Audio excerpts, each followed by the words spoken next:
Lord Frost and George Eustace held crunch talks with French counterparts after fishermen staged an angry protest in Jersey over a new system of allocating fishing rights. A flotilla of French boats sailed over and threatened to blockade the British Crown dependency's picturesque main port of St Helier on Thursday. The standoff briefly escalated, with the UK sending over 2 Royal Navy vessels. French ministers including French President Emmanuel Macron also made direct threats to the UK and Jersey. One threat made by French Minister of the Oceanic Garden included cutting off Jersey's electricity supply, while Mr Macron said maximum pressure should be applied to the UK in relation to implementing the trade and cooperation agreement with the EU.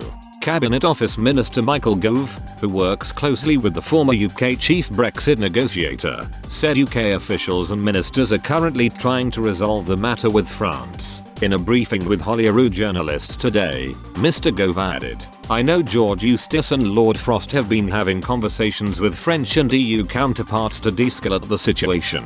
The talks held with French government and EU Commission officials, the Express understands, were aimed to find a practical and peaceful solution to the diplomatic row." Whitehall sources told the situation on post-Brexit fishing rights with France were tense, stressing their approach to the UK had been hostile. One source added to this publication, "France just wants to make direct threats with us. Talks with them are not constructive. If they continue this approach, we will respectfully tell them to back off, as we want a calm diplomatic solution to this issue." The French fishermen protest on Thursday was over an abrupt change in rules on licenses to fish in Jersey's waters. Until the post-Brexit deal, the rules for French boats had been fixed under an agreement called the Granville Bay Treaty, signed in 2000 between Jersey and France. The post-Brexit agreement, signed in late December by London and Brussels, allows French fishermen to ply a zone of the British offshore waters, which are rich in fish and less stormy, as long as they could prove they had done this in the recent past.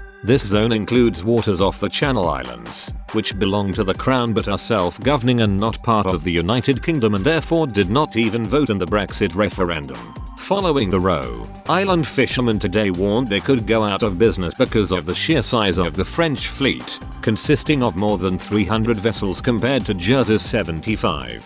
Loic Farnham, a 30-year-old fisherman in the British Crown dependency, said, "If it goes on like this, there won't be any more fishing around here." 69-year-old Richard Lebrun, who has been a fisherman for 40 years, added, "If we'd have gone across to a port in France, I hate to think what would have happened to our boats. Let's be honest, the French are rather well known for kicking off and firing petrol bombs." Mr Lebrun blamed the row on Jersey's weak politicians and added, "We are supposed to have the right to say who does and who doesn't fish in our waters." Jersey government officials said the Brexit Accord stipulates licenses take into account how much time a vessel spent in Jersey's waters before Brexit. They said they had raised the point with Brussels, whilst Lord Frost said under the terms of the trade deal, Jersey can regulate fishing in its waters. However, the European Commission said that until further justifications had been provided by Britain, Jersey should not be attaching new conditions to licenses. Commission spokeswoman Vivian Lunala